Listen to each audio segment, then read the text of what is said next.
فرماتے ہیں جو شخص ہر نماز کے بعد ان کلمات کو 7 بار پڑھے گا، ان کلمات کو کیا پڑھے گا؟ 7 بار پڑھے گا ان کلمات کو۔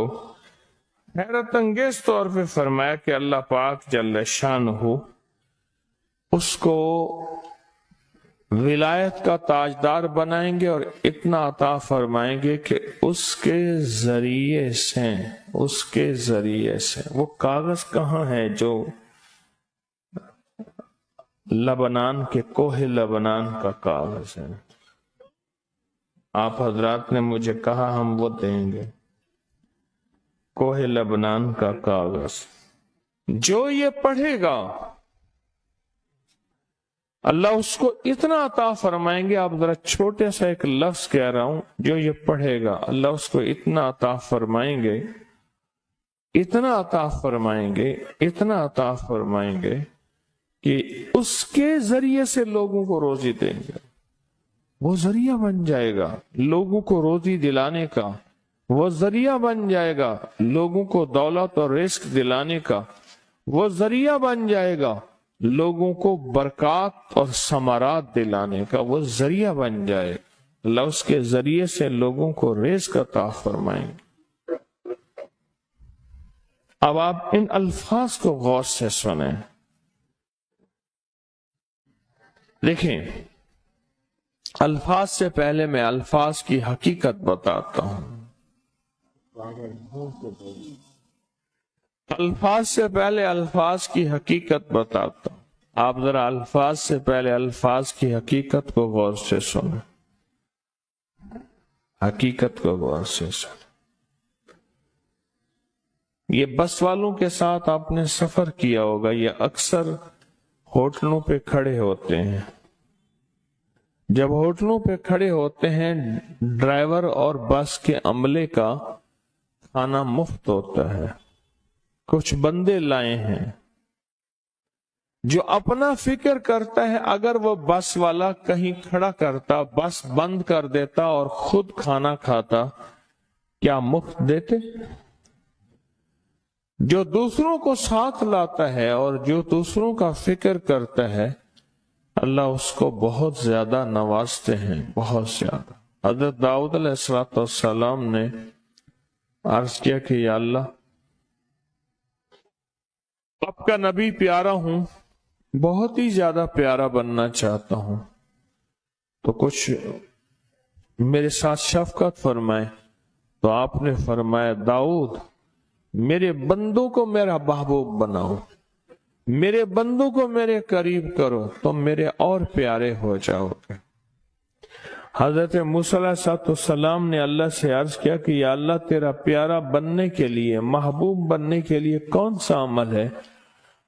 تو آپ نے فرمایا غیبانہ لوگوں کے لیے دعا کرو، غیبانہ لوگوں کے لیے دعا کرو۔ کیوں؟ منہ پہ دعا خوشامد پھر بھی بن سکتی ہے، دکھاوا پھر بھی بن سکتا ہے۔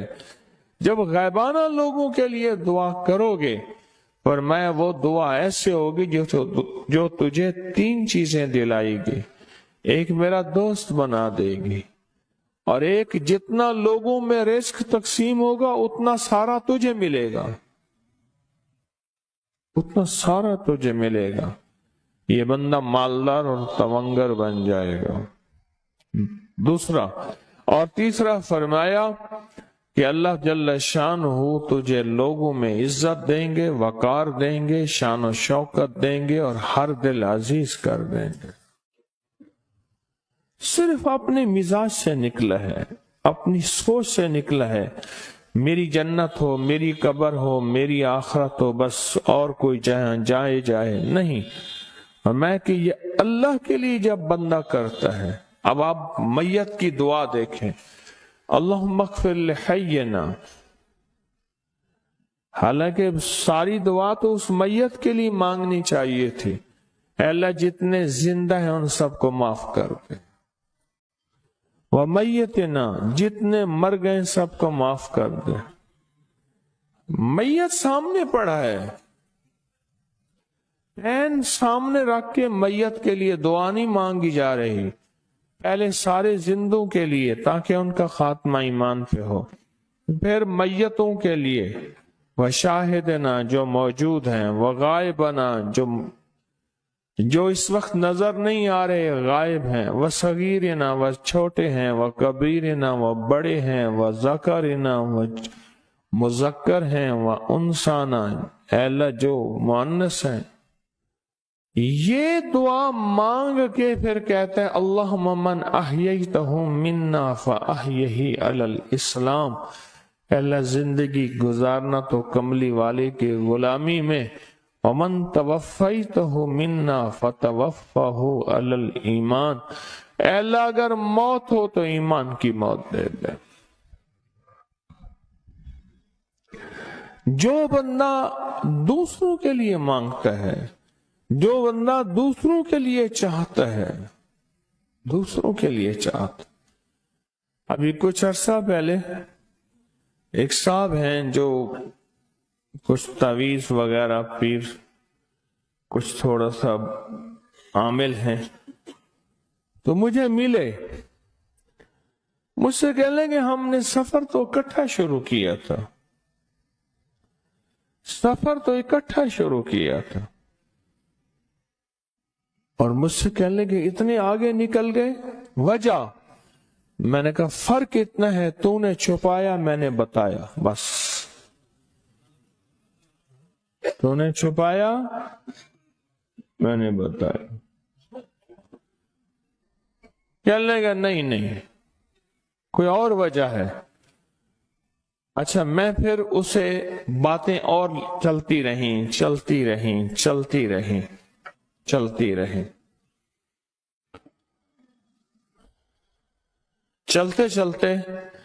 میں نے اس سے میں نے کہا کہ سورۃ والضحیٰ کا عمل ہے تیرے پاس اور تو پڑھتا ہے کام ہو جاتا ہے، ہنس پڑا، ہاتھ پہ ہاتھ مارا، کہنا ہاں ہے۔ میں نے کہا وہ بتا دو۔ بتاؤں گا، میں نے کہا بتا دو فائدہ ہو جائے گا مجھے بھی۔ اچھا وہ پہلی بات وہ بھول گیا، میں نے کہا تو چھپاتا ہے میں بتاتا ہوں۔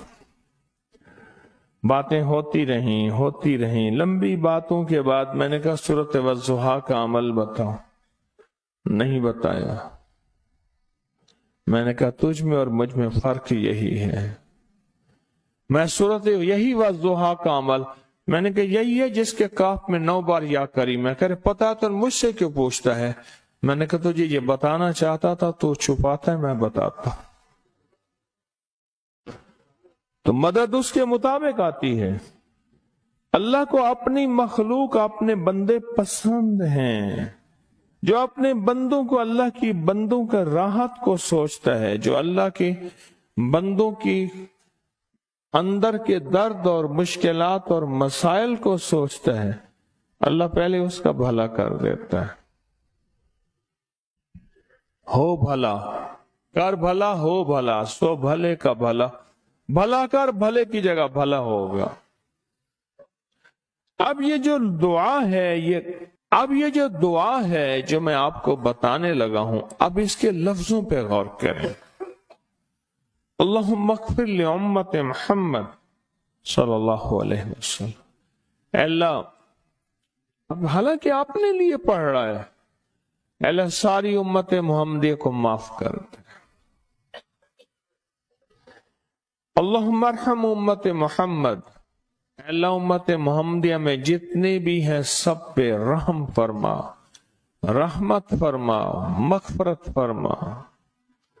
اللہم اصلح امت محمد، اے اللہ امت محمدیہ کی جتنے بھی مشکلات مسائل ہیں ان کی اصلاح کر دے، پریشانیاں دور کر دے۔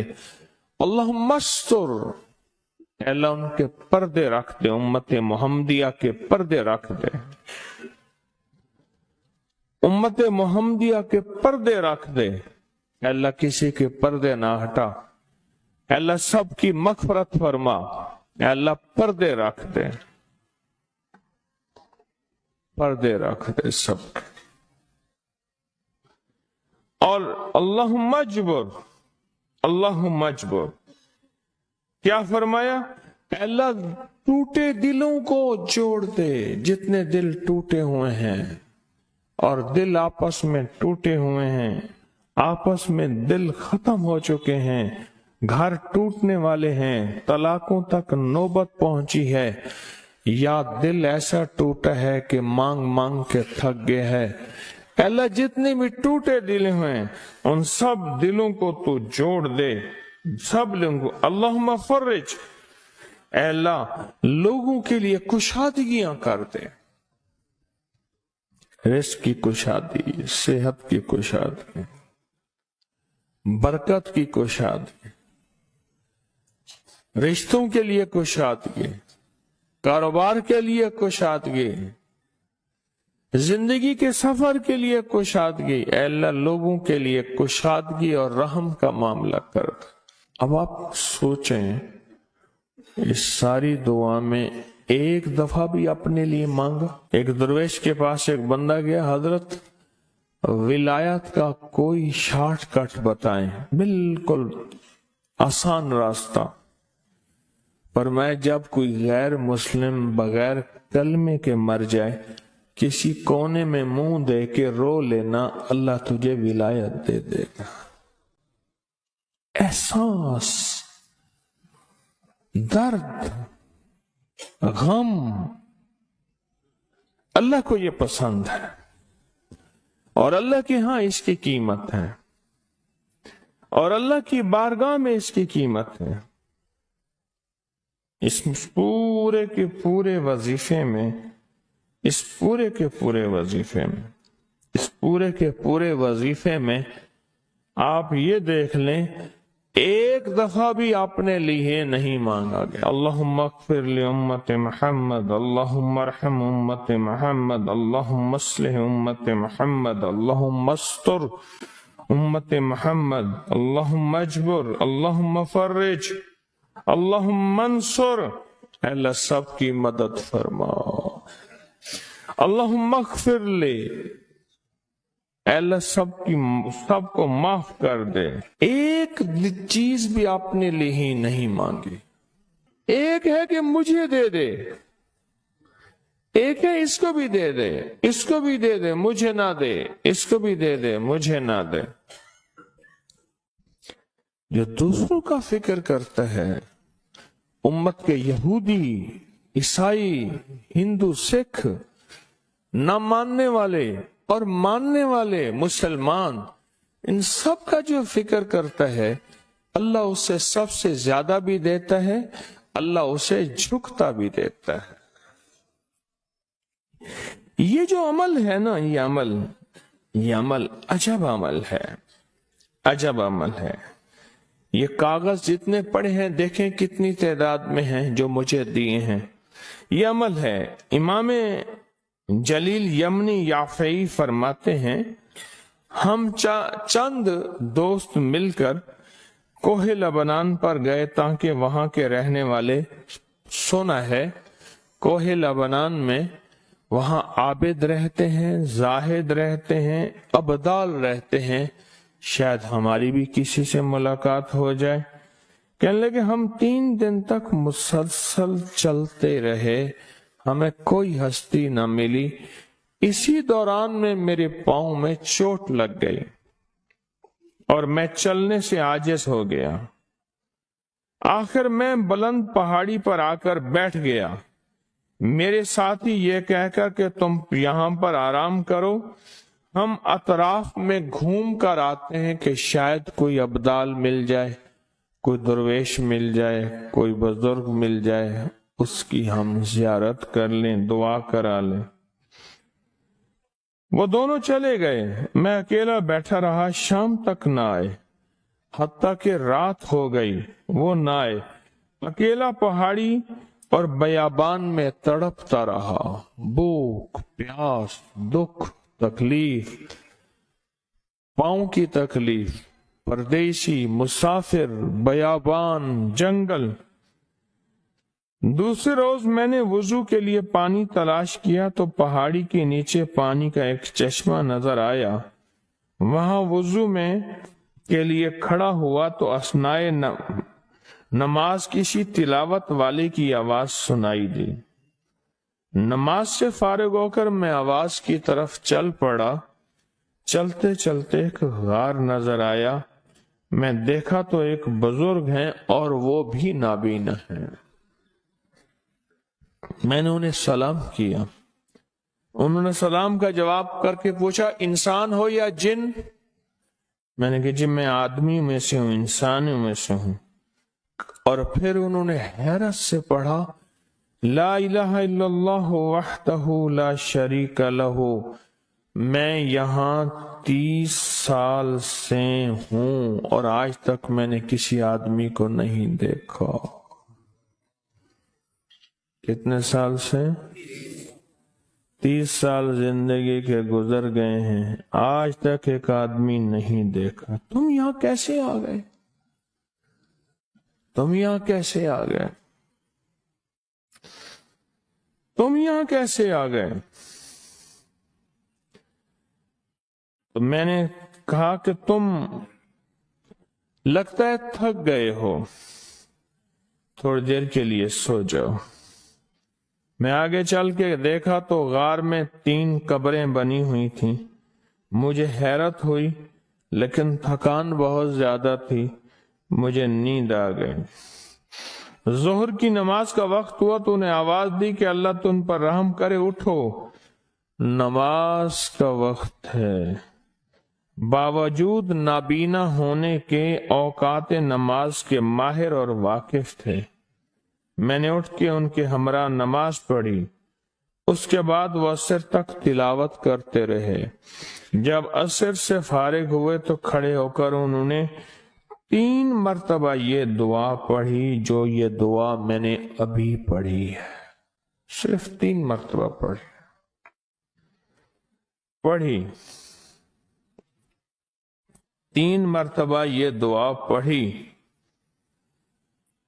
عارف شاذلی ابو نعیم اصفہانی کے ساتھ لکھی ہے جب ہم مغرب سے فارغ ہوئے تو میں نے ان سے دریافت کیا یا شیخ آپ امت کی مغفرت والی یہ دعا آپ کو کس نے سکھائی؟ یہ آپ کو موتی ملا تو کہاں سے ملا؟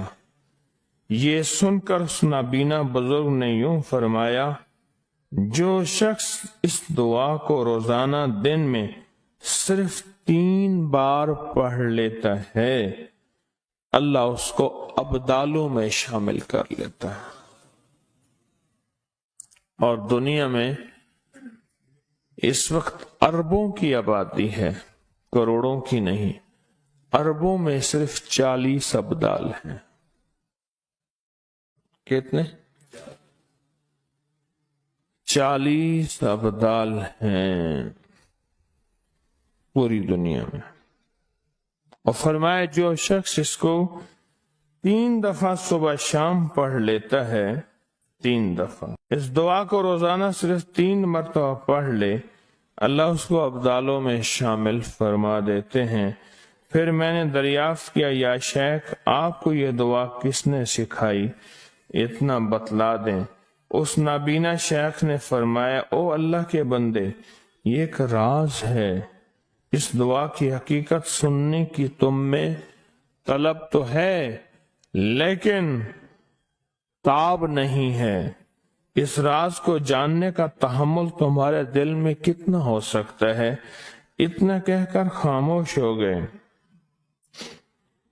پھر فرمایا کہ عارف باللہ شیخ ابوالحسن شاذلی فرماتے ہیں وہ دعا یہی ہے جو ابدال مانگتے ہیں، ابرار مانگتے ہیں، غوث مانگتے ہیں، ولی مانگتے ہیں، کتب مانگتے ہیں، اولیاء مانگتے ہیں، اور پھر اللہ سے جو مانگتے ہیں وہ ملتا ہے۔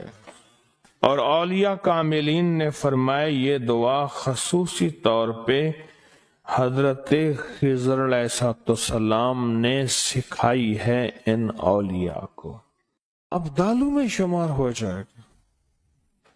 اور ابدال کون ہیں؟ ابدال وہ ہستی ہیں جو ساری کائنات کے نظام کو چلاتے ہیں۔